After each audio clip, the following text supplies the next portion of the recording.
Donc les amis, là c'est encore Fajaki, là je suis encore au stade pour le relais de la vie. Donc ce week-end il est exceptionnel, c'est le 28 et le 22 juin 2025. Là je suis avec Noémie Poussin. Elle a un stand justement pour aider les gens pour la ligue contre le cancer, pour arrêter de fumer, etc., et donner des précieux conseils et expliquer exactement ce que c'est le cancer et on va dire les dégâts du tabac en général. C'est ça Noémie? C'est ça, donc moi je suis Noémie Poncin, la chargée de prévention du comité du Bas-Rhin de la Ligue contre le cancer. Et là ce que je vous propose c'est de vous expliquer un petit peu la place du tabac dans tout ça. Donc on a plus de 400 000 décès, on a plus de 400 000 nouveaux cas de cancer par an en France. C'est énorme. C'est énorme. Parmi tous ces cancers, on a des cancers qu'on va appeler des cancers évitables, c'est-à-dire on en a 40% qui vont être évitables parce qu'on va changer nos comportements et dans nos comportements on peut avoir notre alimentation, notre façon de consommer, de bouger, de vivre. Donc là, et on parle de l'obésité si je peux placer par exemple, ça, tout à fait, l'obésité, le manque d'activité physique, l'alimentation déséquilibrée et on va y retrouver également des consommations, notamment la consommation d'alcool et la consommation de tabac. Et là, sur la feuille que j'ai juste à côté de moi, je vais la montrer, voilà. De basculer. Voilà, là, on va retrouver dans tous les cancers en France les facteurs de risque, donc les différentes causes de cancer en France. Et vous voyez que le bleu, le plus inquiétant, c'est la cigarette. C'est le tabac. Oui. Ensuite, on va retrouver 8%, c'est le deuxième facteur de risque de cancer, c'est l'alcool. Ensuite, on va retrouver le surpoids, l'obésité, le déséquilibre alimentaire. Ensuite, 4, arrive tout ce qui est infection. Par exemple, on va retrouver la prévention, ça va être la vaccination HPV donc, pour les enfants, du papillomavirus. Et on va retrouver l'hépatite. Ensuite, on va avoir les expositions professionnelles qui représentent quand même 3% des cancers. On va retrouver tout ce qui va être radiation ionisante. Alors là, si je ne me trompe pas, est-ce que c'est aussi les téléphones portables par exemple? On pourrait les mettre dedans, mais c'est infime.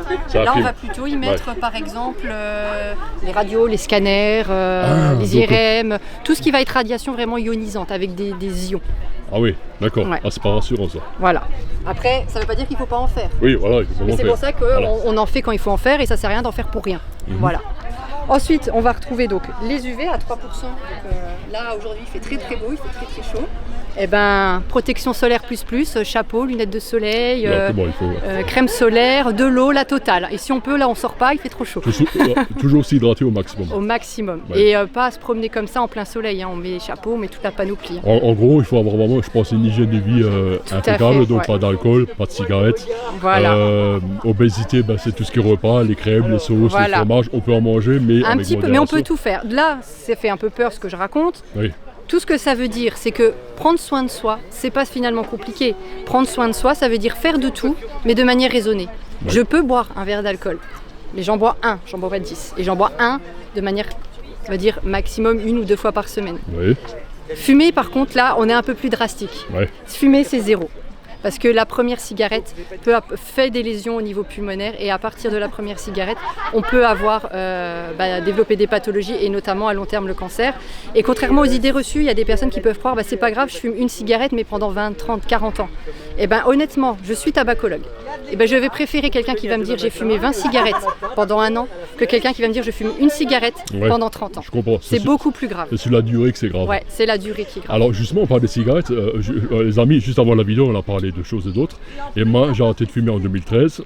Et depuis, je vapote. Bon, c'est plus vapote plaisir, c'est pas une vapote par manque. Au début, c'était pas manque pour remplacer la cigarette, mais c'est vapote plaisir. Vous, personnellement, pour sevrer, vous en pensez quoi du vapotage? Alors, pour moi, la cigarette électronique, c'est intéressant en méthode de sevrage, mais en dernière intention. C'est-à-dire qu'aujourd'hui, en France, on a la chance d'avoir des substituts nicotiniques qui sont remboursés par l'État. Donc les patchs, les gommes, les pastilles, etc. Donc ça, vous pouvez aller chez votre médecin qui peut vous faire une prescription médicale. Vous allez à la pharmacie et c'est remboursé comme tout médicament à hauteur de 65% et le reste, c'est la mutuelle. C'est bon à savoir. Voilà, il ne faut pas hésiter ça. Voilà. En parler à son médecin, on peut avoir accès à des tabacologues aussi. Les infirmiers peuvent prescrire. Enfin voilà, il y a toute une gamme de professionnels de santé qui peuvent prescrire. Donc déjà, il n'y a pas besoin de débourser plein pot et de tout payer. C'est bon à savoir. Ça, c'est à savoir. Oui. Après, il y a des personnes qui vont être mal à l'aise avec la substitution nicotinique parce que soit ils ont mal été dosés, soit parce que ils n'arrivent pas à le gérer, soit parce que il faut une allergie au patch, ça arrive aussi. Voilà, peu importe la raison, il y a des personnes, ça ne marche pas. À ce moment-là, on peut essayer de se tourner vers la cigarette électronique, à condition de la faire proprement, c'est-à-dire dans une boutique, on la commande pas made in China avec des produits qui viennent de je ne sais où. C'est dangereux. Voilà, on va dans une boutique chez un professionnel qui va nous montrer les machines, qui vont nous montrer les liquides. S'il y a des normes CE, c'est les normes européennes, c'est pas pour rien, c'est pour protéger la population.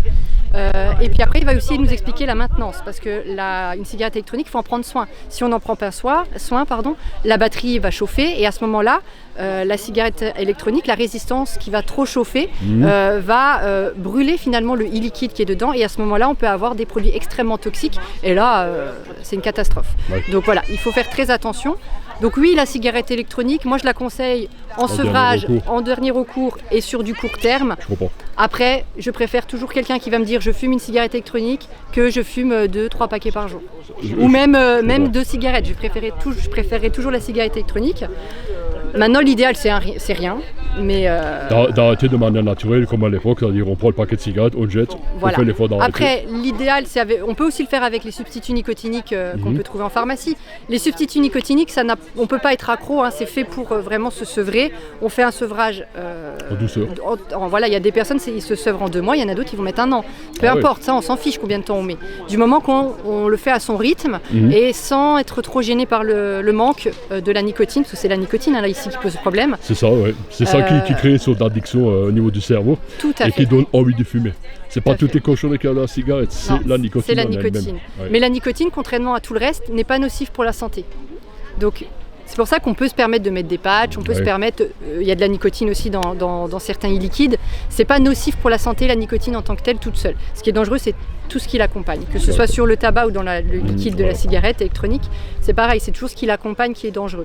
Donc l'idéal, c'est un sevrage progressif avec patch et pastilles, suivi par un médecin. On peut le faire aussi soi-même. Il y a aussi Tabac Info Service qui est très très bien fait, des tabacologues. Exact, oui, on peut appeler, c'est gratuit. Exact, voilà. C'est bon de le rappeler. Ouais. Il ne faut pas hésiter de tête, je crois que c'est le 39,89 à vérifier, ça j'ai un trou, mais à vérifier. Mais on pouvait les appeler, c'est complètement gratuit. Et on a quelqu'un au bout du fil. Voilà, c'est un numéro vert. Je sais que c'est gratuit, j'ai plus le chiffre en tête. Mais voilà, en fait, il ne faut pas hésiter. Il ne faut pas avoir honte non plus de dire je fume, je fume, c'est comme ça. Il ne faut pas avoir honte de dire j'arrête de fumer. Et surtout, il ne faut pas avoir honte de dire je me suis loupé. C'est-à-dire que j'ai rechuté. Il y a des personnes qui ont peur d'arrêter de fumer, qui en ont envie, mais qui ont peur parce que le regard des autres si on n'y arrive pas. Et ça, il ne faut pas en avoir peur. Chacun va le vivre à sa manière. Chacun va devoir faire son expérience. Un sevrage, c'est une expérience de vie. Et il faut plusieurs tentatives pour réussir à arrêter. Et il ne faut pas se braquer. On tombe, c'est comme quand on fait du vélo. On tombe, on remonte, on recommence. Et là, c'est exactement pareil avec le sevrage. Bon, je pense que maintenant, la chose qu'il y a avec toutes les infos qu'on a, qui passent à la télé partout, je trouve que les jeunes, maintenant, ils fument de moins en moins. C'est pas comme à une certaine époque, à 30, 40 ou 50 ans, tous les jeunes fumaient parce que c'était tendance, c'était chouette, il fallait faire comme tout le monde. Maintenant, les jeunes, ils fument de moins en moins. Par contre, maintenant, les jeunes, ce qu'il y a, c'est que souvent, maintenant, à la place, ils vapotent sans avoir jamais fumé. Et ça, c'est pas bon non plus. On va laisser la vapote, disons, aux gros fumeurs, aux anciens fumeurs. Mais surtout, vous, les jeunes, ne commencez pas à vapoter parce que ça sent bon, ça goûte de fruits, ça goûte bonbon. Surtout, ne le faites pas. Ah non, en plus, les industriels du tabac sont extrêmement... intelligents, ils ciblent les jeunes, tout leur marketing, toute leur campagne. Voilà, il y a goût licorne, tout est fait pour cibler les jeunes. Pour les attirer, et surtout aussi les jeunes et les jeunes filles. De plus en plus de jeunes filles se mettent à fumer alors qu'avant ça n'existait quasi pas. Et la problématique, c'est des jeunes personnes qui ont un cerveau qui vont maturer, donc qui va finir de grandir avec de la nicotine. Et du coup, c'est des personnes qui, quand ils vont devenir adolescents, adultes et vraiment grandir, vont avoir un cerveau qui a besoin de nicotine et arrivera un moment, on peut imaginer qu'ils basculeront dans la cigarette. Là c'est déjà plus voilà. Donc, je pense qu'on a fait plus ou moins le tout. C'était vraiment très intéressant. Noémie, j'ai envie de vous dire merci. Et de rien, avec plaisir. Justement, c'est important, il y a un stand et tout, et justement pour les personnes qui ne voient pas le stand, qui n'ont pas d'y aller, tout ça, parce qu'il faut venir, les conseils sont gratuits. C'est toujours intéressant d'en savoir un peu plus, et justement pour la vidéo, pour ça c'est très pratique, les gens puissent l'écouter, la réécouter. Donc on rappelle le truc, il y a Tabac Info Service qui est gratuit, on peut aller chez n'importe quel médecin, même des addictologues, il y a des tabacologues, il y a plein de gens, plein de professionnels qui sont là justement pour vous aider à arrêter de fumer. Voilà. Noémie, encore merci. Et de rien, merci à vous. Et je vous dis à la prochaine et bonne continuité, et puis j'espère qu'un jour tout le monde aura arrêté de fumer et que ces saloperies disparaissent complètement. On espère. Voilà. Merci beaucoup, à la prochaine, au revoir. Au revoir.